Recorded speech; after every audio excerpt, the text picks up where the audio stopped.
Has Luka Modric been dumped by Potter after what transpired in the game of Leeds, where Chelsea got their first win, I think, the last 7 games? That is the big question that we are aligning in front of you, and I'm going to give you my view about Luka Modric's situation at Chelsea, because every day that passes by, the situation just continues to worsen and worsen and worsen. Welcome to Rokani Media Football. How is your Sunday? Today is really a day that the Lord has made it happen, that we are all alive. And everyone that has really waken up alive, give thumbs up to the Lord, to Allah, and to whoever you call God. But he is the main reason as to why we are still alive and kicking right about now. Rokani David is my name. Smash the like button, comment and share. If you're watching us for the very first time, endeavor to subscribe to this channel so as not to miss out on stories that we do upload in here on a daily. In this chapter, we are talking Luka Modric. We are talking Kylian Mbappe, who broke the record of Edson Cavani at PSG.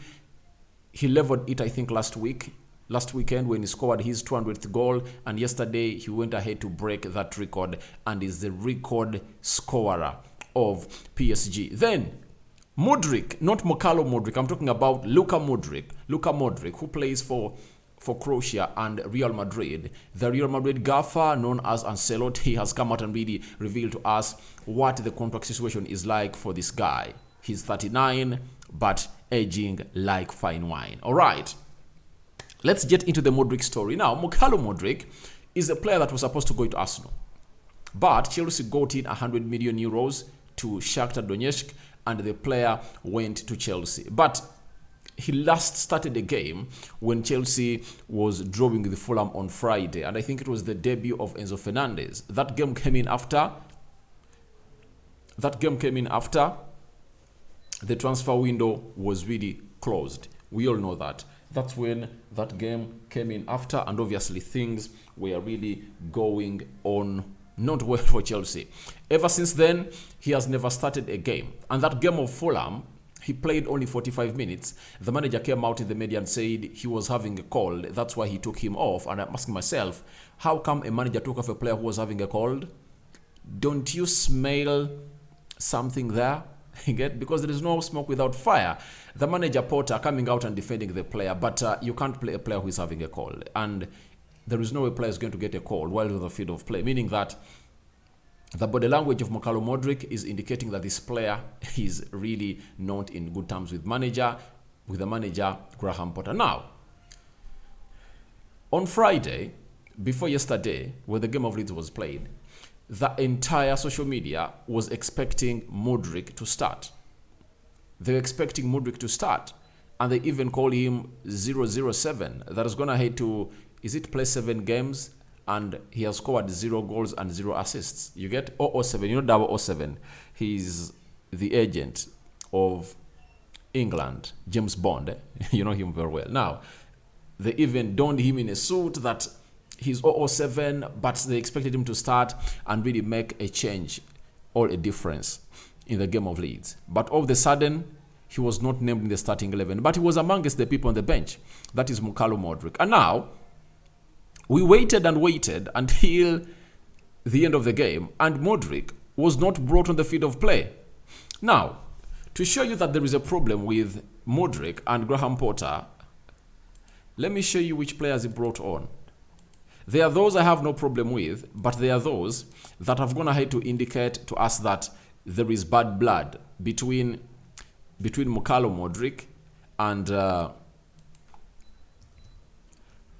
there is bad blood between Luka Modric and the manager of Chelsea, who goes by the names of Graham Potter. Because you can't tell me that you bring on Chukwueze on the field of play and you don't bring on Mudryk. That's alarming. It's shocking. And I don't know why during the post-match press conference, they never threw this question to him, because this was really ridiculous and it never really made sense to me. All right. Where are the stats? Lineups. All right. Let's go to the lineups and I show you something here. Well, look at that. The first substitution to be made was Yao Felix off, Conor Gallagher came in through on the 68th minute. You understand that they are leading by 1-0 and they needed to really add some steel in the midfield. That is okay. Now, Again, he brought on Raheem Sterling. He took off Raheem Sterling and brought on Dennis Zakaria. For that, I understand. You get? Now, this is where I lost my mind and got to know that something is wrong between Luka Modric and Arteta. Between Luka Modric, not Arteta, between Luka Modric and Potter. He took off Mateo Kovacic and he brought on Chukwuemeka. Imagine, amongst all players, you bring on Chukwuemeka. Why did he bring on because Chukwuemeka is a left and a right attacking midfielder, right? He had brought on two midfielders to compress all beef of the midfield, meaning that he needed another wide player. I think in the 75th minute, the player he would have thought of to bring would have been Luka Modric. Not so? Would have been Luka Modric, according to me. Even according to you. Because, you know, he's a €100 million player and he can come in and really give you some moments of magic or brilliancy in the 75th minute. He never brought him on. This is what he did again. In the 84th minute, he took off Ruben Loftus-Cheek and brought on Noni Madueke.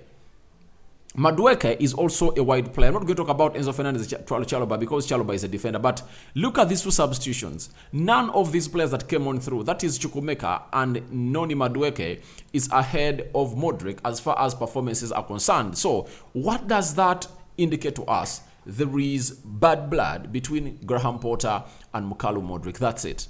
It is confirmed beyond reasonable doubt because you can't bring on Chukwuemeka and Madueke when you're having Luka Modric. And to show you that he is even less concerned about the player, he never even mentioned anything about Mudryk, and the journalists never even asked about Luka Modric. How can you not ask about a player who is £100 million, who is €100 million worth, and you never even talked about him? And these are some of the words that Potter said after the win of Leeds that was really longly awaited by him.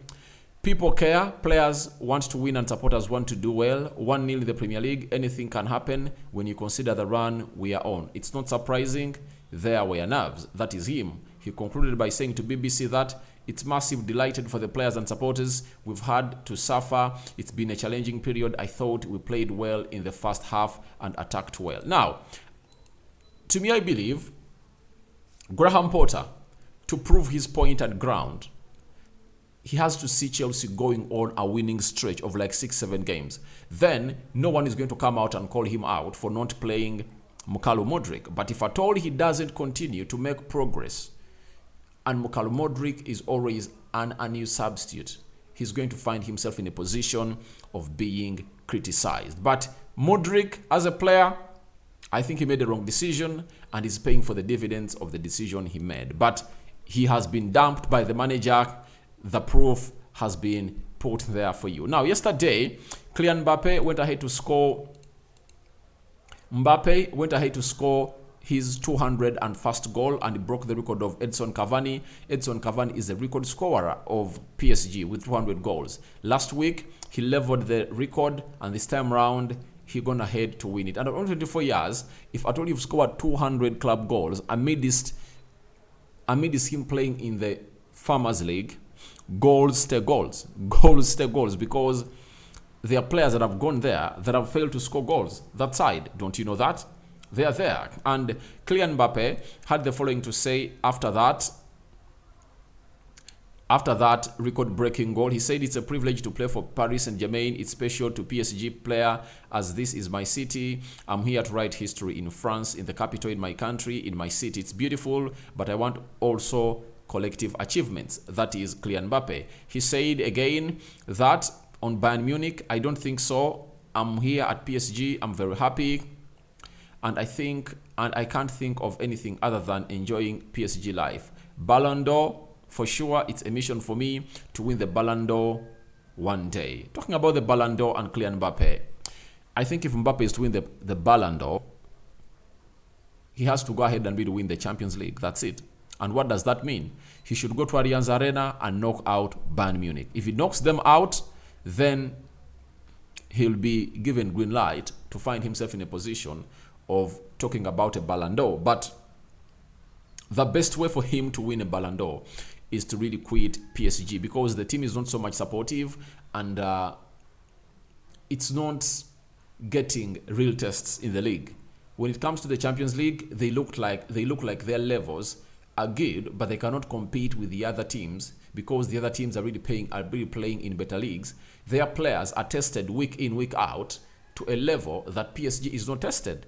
So I think the Ballon d'Or is in his hands. If he can go ahead and replicate a game like he did at the World Cup finale down in Allianz Arena, single-handedly going ahead to score like a hat-trick against Bayern Munich and knock them out, I think this time around, if at all they knock out Bayern Munich, they'll be one of those teams that are favorites to win the game of football. Now, Kylian Mbappe again said, "I'm now saving goals for Bayern Munich, and even more. We will try. We are going there to win and qualify. We are determined.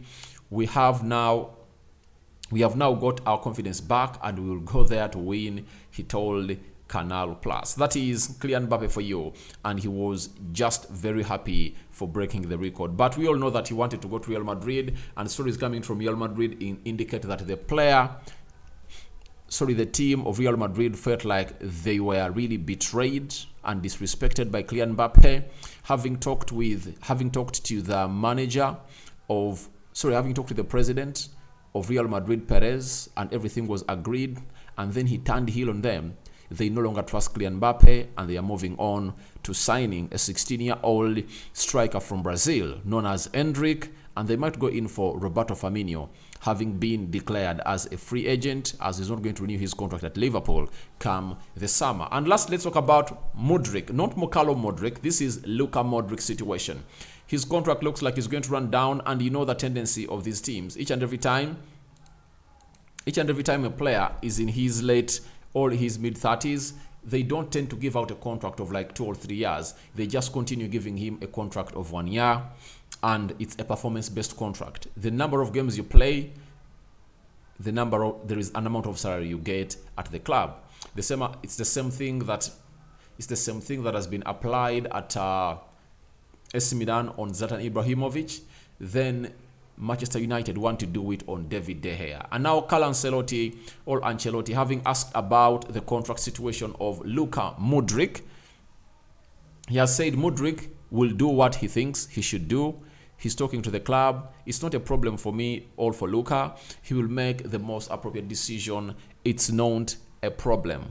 That is the manager. So it looks like they're really discussing on terms, and it feels like he has another push, another go into him, because he said that he's planning to retire in 2026. He wants to play that World Cup too. You never know. Croatia might have brought in more good talent that can really help him thrive into that midfield and obviously win. If at all Mudryk is played into a central attack midfield area when he's having like a double pivot behind him, I think he can thrive. He still has energy in him, and I think that's why Madrid are really considering to give him a new contract.